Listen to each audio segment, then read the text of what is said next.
Rain hammered the street as Emma watched the crosswalk glow red, and her world turn hollow. She saw Daniel clasp Lily's hand, and her breath froze like glass. Emma whispered, "Tell me this isn't real." Daniel said, "It's not what you think." Lily said, "We should go." Sirens wailed somewhere distant, matching the pitch of Emma's pulse. The door of the rideshare swung shut on their laughter, and shame burned in Emma's throat. She remembered the promises over winter coffee, and the ring he polished without fail. Emma said, "You swore I was safe." Daniel looked away, and his silence became a verdict. A bus hissed past and sprayed her shoes, and she did not move. Lily's perfume drifted on the steam from the gutters like a cruel echo. Emma said, "I can't unsee this," and the sentence trembled. Neon bled into puddles, smearing color over a night that would not end. Time staggered, and the city kept breathing without her. Emma reached her car and fumbled the key, and it clattered into a puddle with a hollow chime. She laughed once, a small broken sound, and silence swallowed it whole. The windshield fogged at the edges while the city smeared into streaks. Emma said, "I will wake up, and this will be gone." The steering wheel cooled her palms, and the horn caught a tremor she did not mean to send. She pictured spring mornings with warm coffee and his easy grin. Daniel said, "Trust me," in a memory that tasted like metal now. Lily said, "You deserve honesty," in a whisper that did not fit her eyes. Emma watched the rearview mirror for their shapes, but only rain moved there. A ring of missed calls from friends glowed and faded, and she let them die. She said, "Drive, just drive," and the tires answered with a weary sigh. The street unfolded like a bruise, and she followed it without aim. The apartment door opened to darkness, and the scent of rain followed Emma across the threshold. She did not turn on the lights, and the city's glow drew long stripes across the floor. A photo of a summer pear leaned on the mantel like an accusation. Emma said, "Hold fast," and her voice vanished into fabric and glass. She set the keys down, then picked them up, then set them down again. Water dripped from her coat and stitched small constellations on the hardwood. Daniel's jacket hung on the chair, careless and familiar, and grief struck like a fresh wave. She remembered laughing at a burned dinner, and that memory cracked like thin ice. Emma said, "I am not the one who breaks," though her knees felt hollow. The refrigerator hummed, indifferent to vows. The ring on her finger felt thicker, heavier, colder, and she did not remove it. Night pressed its full weight against the windows and did not blink. Down the block a diner clattered with cutlery, and the world kept time without her. Emma watched through glass as strangers laughed, and the sound reached her as a soft rattle. A waitress spun on crepe soles with easy grace. Emma said, "You are allowed to breathe," and tried to match the pace of the room. A child traced a smiley on mist, and it faded into a blur. The cook called orders, and the bell chimed like a metronome of ordinary hope. Daniel said, "I'll be late," in a memory that sat like a stone. Lily said nothing, and the space after that silence was a canyon. Emma felt the tug of routine, a small mercy with silver edges. She counted forks on the table and found calm there. The night was not softer, but it was measurable. She said, "Start with water," and her throat agreed. Back home, Emma stood by the window as dawn flirted with the edge of the skyline. The rain thinned to a hush, and the city exhaled. She gathered the scattered breaths she had lost since the street. Emma said, "Name what remains," and the room answered with quiet. A kettle clicked off, and the soft steam felt like permission. Daniel's shadow lived in the corners, but it no longer owned the floor. Lily's perfume lifted from her coat and drifted out the vent like a ghost surrendering. She pressed her palm to the glass and felt the day choose to arrive anyway. Emma said, "I am here," and the sentence held. The sky tilted toward a gray gold, and the buildings kept their secrets. She wrote nothing down, yet the air remembered for her. The night had not ended her. It had marked the place she would start counting from. Morning came soft and gray, yet Emma's chest carried the night like stone. She moved through the kitchen, every cabinet reminding her of the years built here. The coffee hissed, and she let the smell anchor her. She remembered laughter over burnt toast, Daniel's careless grin easing the tension of rushed mornings. Emma said, "This house once hummed with us," and her throat tightened. A neighbor's dog barked, ordinary life carrying on unshaken. The clock ticked heavy, pressing each second deeper into her ribs. She ran her fingers across the table, and grooves of their children's crafts whispered back. The kitchen chair Daniel always claimed seemed colder now, as though it had chosen a side. She whispered, "What was real? What was staged?" Her eyes met the pale window, where rain left faint ghosts. The warmth of the mug in her hands was not enough to burn away the frost inside. Later, Emma drifted into the living room, where shelves lined with photo frames seemed louder than silence. A picture of Daniel holding her at a lake house smiled cruelly now. She said, "You looked at me like forever," and the words tasted like ash. She ran her thumb across the glass, smudging his frozen grin. Lily's laugh echoed in memory, slicing through the sweetness with jagged edges. Emma sat heavily, body folding into the couch that once carried movie nights. She remembered popcorn kernels in cushions, Daniel saying, "I'll never leave your side." The television screen showed her reflection, blurred and lonely. Outside, children's voices rose, bright and unaware of collapse inside these walls. She said, "Did I miss the signs or choose blindness?" Her own face stared back from the black screen, not the woman in the frames but someone undone. Afternoon stretched, and Emma wandered the garden behind the house, soil damp with last night's storm. She remembered planting roses with Daniel, dirt under nails, laughter unguarded. Now the blooms bent under raindrops like bowed heads. Emma whispered, "You promised to grow with me," and her chest cracked at the sound. A robin shook water from its wings, flying free while she stood trapped. The path they paved together glistened, uneven stones carrying weight of years. Emma touched a wilted stem, fingers tracing brittle edges, and thought of promises broken. Daniel's voice from memory said, "Every root has strength," and she nearly laughed at the irony. Clouds pressed low, folding the sky into muted sorrow. She said, "Did your roots ever hold me, or were they always elsewhere?" Her reflection shimmered faintly in the puddle near the roses, distorted like her truth. Evening carried her to the dining room, where empty chairs ringed the table.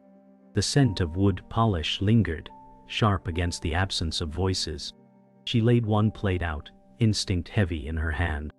Emma said, "We always filled this space with noise," and her voice echoed against wood. She remembered Daniel pouring wine, Lily once laughing as a guest at this very table. That memory cut deepest now, treachery in plain sight back then. Emma's knife clinked against the plate, the sound sharp, final. She stared at her reflection in the polished fork, a woman stretched thin. The clock ticked toward a dinner that would never arrive. She whispered, "Is this silence my inheritance?" Shadows stretched long, binding the room in stillness. She felt every fiber of wood grain under her palm, and each line felt like a scar. Night returned, and Emma sat at the bedroom edge, her body weary but her mind unwilling to rest. The unmade bed carried Daniel's scent in folds of fabric. She whispered, "You left pieces of yourself even here." The closet door stood ajar, his shirts lined like soldiers, untouched by betrayal yet marked by it all the same. She remembered late-night whispers, Daniel saying, "No matter what, it's us." The echo felt cruel now, a blade of memory pressed against her ribs. Emma buried her face in her hands and the world shrank to the rhythm of her breath. Outside, rain began again, softer, like mocking applause. She said, "This room was ours, now it's mine," and she felt both ownership and emptiness. The lamp cast half light, drawing her into a frame of solitude. In that moment, her heart admitted it was not simply broken, it was learning the shape of absence. Morning found Emma sorting bills, when a new envelope arrived with Daniel's careful handwriting. She felt the air thin as she opened it, and a receipt slid out like a blade. Emma said, "You were in Midtown last Thursday," and the room tilted. The receipt named a boutique hotel, 2 blocks from Lily's office, and the date seared. She checked her calendar and saw the lie, a fake meeting scribbled with confidence. Daniel had smiled that night and asked about her day as if nothing burned. Emma said, "How long have I been living beside a mask?" She searched the bank app, and more charges surfaced like bones after rain. A pattern formed, dinners that never happened, and rides that never came to her door.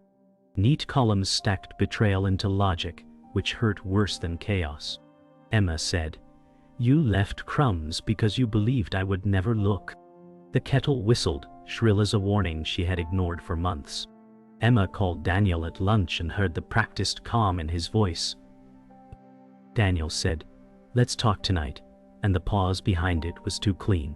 She walked to the boutique hotel and stood in the lobby where orchids pretended innocence.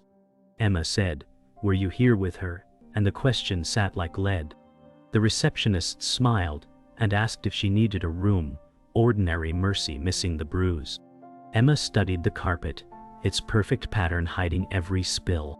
Her phone buzzed with a message from Lily that read, "We should all be kinder." She nearly laughed at the sermon dressed as pity.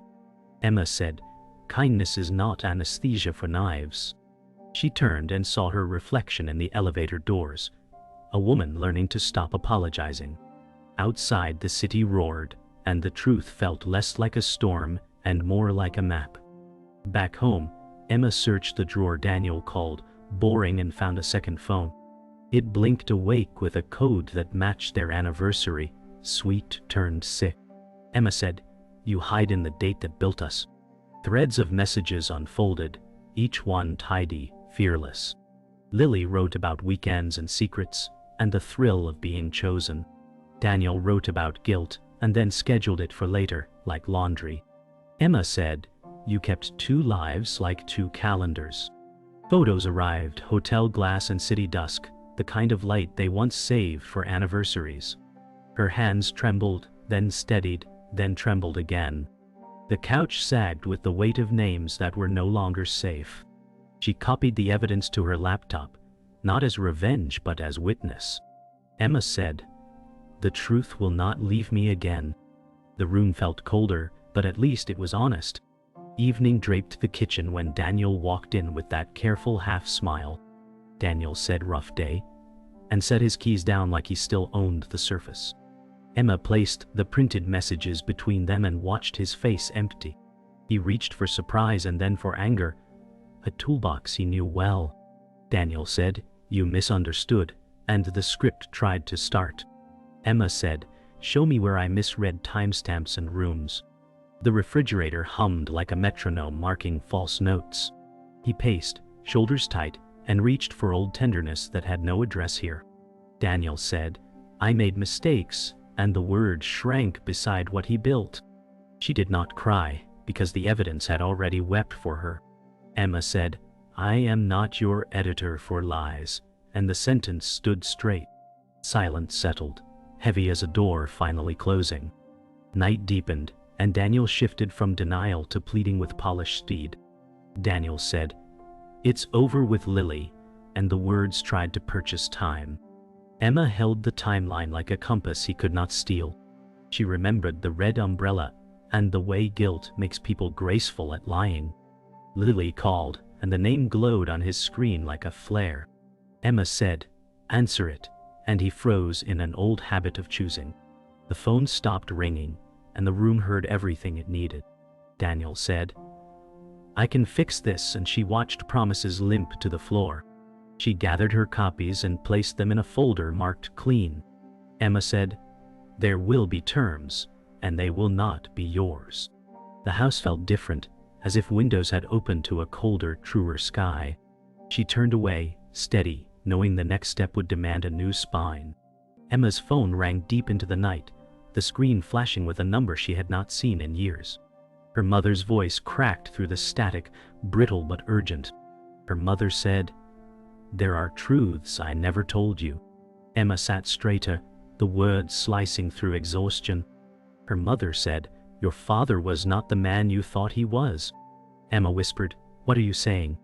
Silence pressed heavy before the voice returned, slow with regret. Her mother said, "Secrets are wounds that rot in the dark." Emma's hands tightened around the phone, her pulse sharp against bone.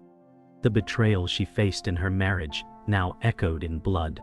She said, "Why now, when everything already burns?" Her mother said, "Because lies multiply when left alone." The line hissed, and Emma heard years collapsing into one call. Her body felt split, caught between the wreckage of love and the fracture of family. Emma paced the apartment, her bare feet tracing circles in the floorboards. The past blurred into the present, betrayal expanding beyond Daniel and Lily. She said, "Every story I believed is cracking." She remembered childhood dinners, her father's laugh stitched into memory now undone. Her mother's words replayed, cruel in their precision. Daniel's lies and her mother's silence braided into a rope of betrayal, choking trust. Emma pressed her palms to her temples and whispered, "How much of my life was borrowed truth?" The night clock ticked, uncaring. She glanced at the folder marked clean, now heavier with history's shadow. Daniel's voice once said, "I'll never lie to you," yet even that vow felt like inheritance from a pattern older than them. Emma collapsed into the couch, her body trembling, her mind clinging to fragments that refused to hold. She whispered, "Betrayal is not a moment, it's a lineage." The following morning, Emma visited the cemetery where her father's grave rested beneath a maple tree. Damp earth carried the smell of rain, the air sharp with autumn chill. She touched the stone and said, "Who were you, truly?" The inscription looked foreign, each letter dishonest.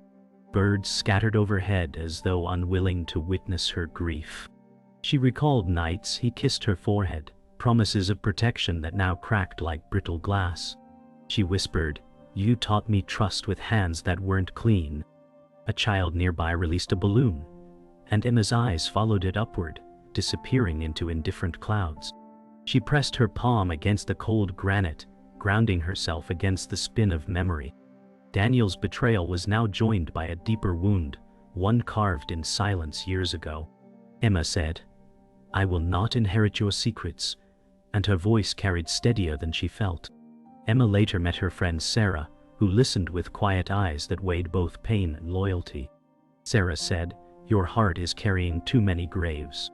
They sat in a small cafe, the smell of coffee grounding the storm. Emma said, "Every bond I trusted feels poisoned." Sarah reached across the table, her hand steady against Emma's shaking one. Sarah said, "Truth doesn't erase you. It defines them." The clink of cups around them felt too ordinary for such confession. Emma whispered, "How do I trust again when lies built my foundation?" Sarah replied, "By not mistaking their weakness for your worth." The cafe's hum grew softer, as though granting them privacy. Emma breathed deep, letting the words press warmth into the cracks. She said, "Then I'll learn to carry what is mine, not what they broke." Sarah's smile was sad but sure, a lantern in the dimness.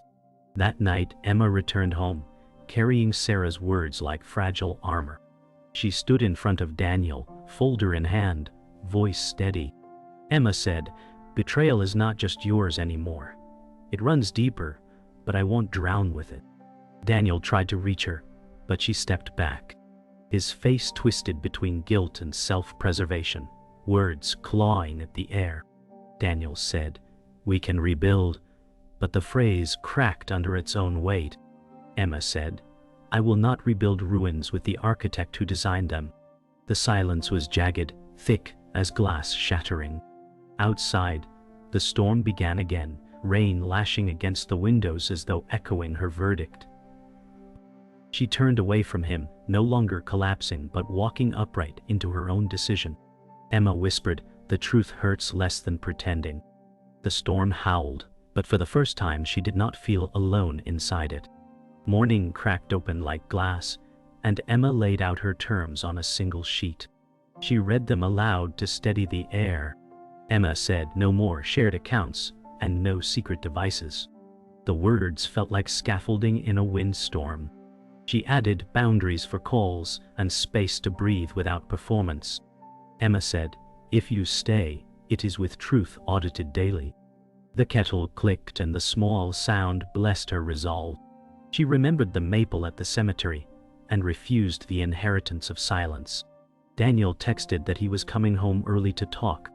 Emma said, "You can arrive on time to the truth." She set the folder on the table like a lighthouse. The apartment smelled of lemon cleaner, bright and uncompromising. She placed a pen beside the page, not for signatures, but for facts that would not move. Her hands stopped shaking, and the day finally answered her courage. Daniel arrived carrying the careful calm of a man who practiced remorse. He read the page and tried on contrition like a borrowed coat. Daniel said, "I will do anything you ask." Emma watched for seams and saw them split. She said, "Anything must include truth spoken before comfort." He reached for her hand, and the gesture rang hollow. Daniel said, "I was weak," and the word felt rehearsed and neat. Emma said, "Weakness does not book rooms and curate lies." The clock thudded, counting a decade into minutes. He asked for forgiveness that could be paid in installments. Emma said, "I cannot fund your recovery with my life." His shoulders sagged, and the mask faltered. The air tasted of lemon and history. She slid the terms forward and let the pen point at the fault line. This was not rage now. It was verdict measured in daylight. Emma chose a neutral park to meet Lily, where wind kept secrets moving. Lily arrived with elegance that once felt dazzling and now read like defense. Lily said, "I never meant to hurt you." Emma said, "Intent does not cancel impact." A jogger passed and the world refused to pause for their reckoning. Lily offered a chain of reasons dressed as empathy. Emma said, "You knew," and proceeded. Lily searched the ground as if a script might bloom from the grass. She said, "He told me you were distant." Emma said, "He told me he was devoted." The symmetry sliced clean. Birds tilted through sun, careless with their grace. Lily's voice thinned to the truth beneath style. She said, "I wanted to be chosen." Emma heard the word want land like a stone. Emma said, "You were chosen to be my lesson, not my ruin." Back home, Emma stood before the mirror and named what remained. She listed kindness that did not surrender and strength that did not shout. Emma said, "I am not the sum of what was taken." Her chest loosened as if a band had snapped. She gathered photos into 2 stacks, one for truth and one for fiction. The fiction stack still carried smiles, but the light in them betrayed itself. Emma said, "I can honor the girl who believed without keeping the lie." She exhaled, and the room shifted from shrine to shelter. Daniel watched from the doorway, unsure of the language here. He said, "What do you need from me tonight?" Emma said, "Silence that respects the work." He nodded, learning at last that quiet can be devotion. She placed the truth stack on the mantel and let the fiction go to a drawer that would not open soon. Night gathered without storm, and decision arrived like a tide that would not argue. Emma called Sarah and read the final line she wrote for herself. Emma said, "I am choosing distance as medicine, not punishment." Sarah breathed relief that sounded like prayer. Daniel waited in the kitchen, and the hush between them felt almost kind. Emma said, "You will move out for now, and I will move in with myself." He nodded, a man finally meeting the cost. Lily texted an apology that Emma did not open. The phone lay face down while her future faced up. She walked through each room and touched what she would keep. Emma said, "I forgive the parts of me that did not see," and the words fit. Forgiveness for him did not arrive, and she did not audition for it. The door became a horizon, and she stepped toward it without shaking. Daniel left the apartment the next morning with a suitcase, and the silence afterward felt like a wound stitched shut. Emma stood by the window, watching the street swallow him. She whispered, "Absence is both relief and ache." His figure blurred into the city, and she let the blinds fall. The rooms hummed with a lighter air, but grief still lingered like smoke. She touched the kitchen counter where his keys once rested, now bare and waiting. Emma said, "This space is mine again, but it feels foreign." The echo of footsteps faded, replaced by the steady rhythm of her own breathing. The refrigerator hummed, a mechanical reminder that life goes on. She sat in the stillness, listening for a sound that would not come. Emma whispered, "The hardest part is not rage, it is the vacancy." The morning sun carved through the curtains, painting her face with both loss and quiet strength.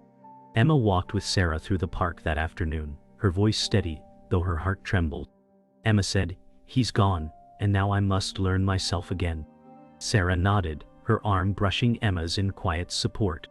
Sarah said, "Leaving was not weakness, it was choosing survival." Children's laughter carried across the grass, a reminder that life stitched joy even where pain lived. Emma said, "I fear the silence more than his presence now." Sarah smiled softly and said, "Silence can be a teacher if you let it." The wind lifted Emma's hair, and for the first time she did not fight the gust. She inhaled the crisp air, her lungs claiming space she once surrendered. Emma whispered, "Maybe I can write a new story that does not begin with betrayal." Sarah replied, "You already are." The path stretched before them, simple and unthreatening, lined with trees whispering renewal. That evening, Emma sat alone with a journal she had not opened in years. The first blank page stared back, daring her to begin. She whispered, "This is for me, not for him." She wrote about truth, not love, and about strength, not wounds. Each word laid bricks in a foundation that was hers alone. Daniel's name appeared once, then dissolved beneath a line that ended him on the page. Emma said, "I will not let betrayal define my grammar." The ink bled into the paper, alive and final. She sketched a small horizon, simple and steady, a symbol of moving forward. Outside, rain returned, tapping gently like a metronome. She leaned into the sound, writing until her hand cramped. Emma whispered, "The story begins with my name," and she wrote it bold at the top. In that moment she reclaimed authorship, her pain now ink, not prison. Days passed, and Emma began to rediscover routines stripped of Daniel's shadow. She cooked a simple meal for herself, not for two, and found small comfort in the taste. She whispered, "Nourishment can be quiet healing." The kitchen filled with warmth, garlic and rosemary lifting her mood.